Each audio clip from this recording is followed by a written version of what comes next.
Nyx Dawnspire. The archive smelled of dust and regret. Not the sharp, stinging dust of neglect, but a soft, settled kind, like memories clinging to every surface.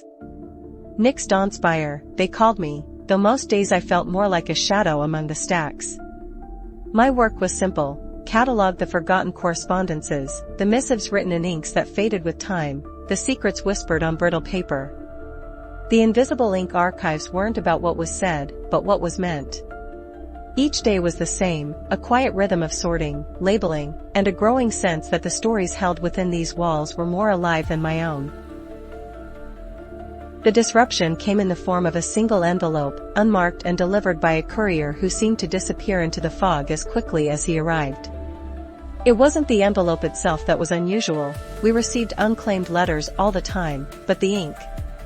A vibrant, almost luminescent violet, unlike anything I'd ever seen.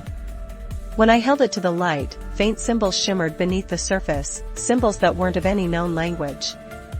It was a breach of everything the archive stood for, a message intended to be seen, not hidden. My first instinct was dismissal. A prank, perhaps. An elaborate forgery. But the violet ink, it possessed a quality that resonated deep within me, a strange pull. I hesitated to report it, a small act of defiance against the archive's strict protocols. Days turned into nights as I scrutinized the envelope, tracing the unfamiliar symbols with my fingertips. A growing unease settled upon me. This wasn't a message meant to be delivered, it was a lure. I felt watched. I needed answers, and the archive's records offered none. So, I sought out Old Man Hemlock, a retired linguist who haunted the local tea shops, muttering about forgotten languages and lost civilizations. He scoffed at my description of the symbols, dismissing them as childish scribbles until I showed him a sample of the ink. His eyes widened. He spoke of the Violet Order, a clandestine group rumored to possess knowledge of manipulating perceptions, of writing messages that bypassed the conscious mind. He suggested I consult with Elias Vance, a scholar known for his eccentric research into obscure symbolism. Elias Vance lived in a crumbling manor on the outskirts of town, surrounded by stacks of books and strange contraptions. He readily identified the symbols as belonging to a prehistoric culture that used bioluminescent inks to communicate. He believed the envelope was a key, designed to unlock a hidden chamber within the archive itself. But the chamber was protected by a complex series of illusions, powered by the very ink that created the message. When I returned to the archive, attempting to locate the hidden chamber, I found my perception shifting, the familiar hallways twisting and reforming around me, the walls themselves seeming to breathe. Lost and disoriented within the illusory archive, I stumbled upon a young woman named Rowan. She was a reader, someone with the rare ability to perceive the true form of things, to see through illusions. Rowan had been drawn to the archive by the same violet ink, sensing a disturbance in the flow of hidden messages. She explained that the Violet Order wasn't merely manipulating perceptions, they were erasing memories, rewriting history. Together, we navigated the shifting hallways, Rowan guiding me with her uncanny ability, the violet ink pulsing with an ominous energy. The hidden chamber wasn't a room at all, but a network of tunnels beneath the archive, filled with ancient artifacts and forgotten texts. There, we discovered a fragmented journal detailing the origins of the Violet Order. They were originally protectors of hidden knowledge, but over time, their power corrupted them. They began to believe that humanity wasn't ready for the truth, and decided to control the flow of information, shaping reality to their will. The journal revealed that the violet ink wasn't just a tool for communication, but a catalyst for altering memories, a weapon of mass manipulation. The Violet Order knew we were closing in. They unleashed a series of illusions designed to break our resolve, to turn us against each other.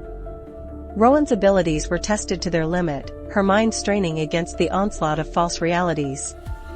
The archive itself seemed to turn against us, the stacks of books shifting and rearranging themselves, trapping us in a labyrinth of hidden passages. We were running out of time, the Order's influence spreading, rewriting the history of the archive, and potentially, the world. Rowan believed the only way to stop the Order was to destroy the source of their power, a crystalline structure hidden deep within the tunnels, which amplified the effects of the violet ink.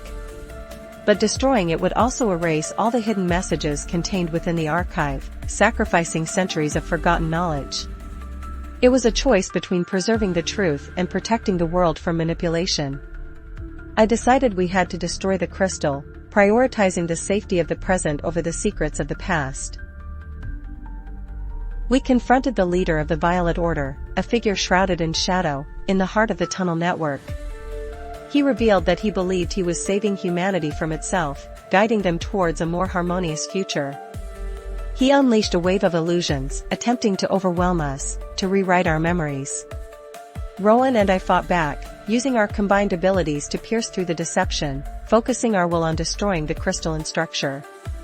The chamber trembled, the air crackled with energy, as we shattered the crystal, unleashing a wave of raw power. The destruction of the crystal severed the Violet Order's control over the archive and the flow of hidden messages. The illusions dissipated, the twisted hallways returning to their familiar forms. The Violet Order crumbled, their influence fading into obscurity. However, the destruction came at a cost. Centuries of hidden messages were lost, erased from existence. It was a painful loss, but a necessary one. The world was safe, free from manipulation, but a part of history was gone forever. I returned to the archive, no longer a shadow among the stacks, but a guardian of its remaining secrets. The archive felt different, quieter, but also lighter. The violet ink was gone, replaced by the familiar faded hues of forgotten correspondences. The loss of the hidden messages was a constant ache, a reminder of the fragility of knowledge. But I knew, with a certainty that settled deep within my bones, that the true value of the archive wasn't in what it held hidden, but in its ability to remind us of the power of truth.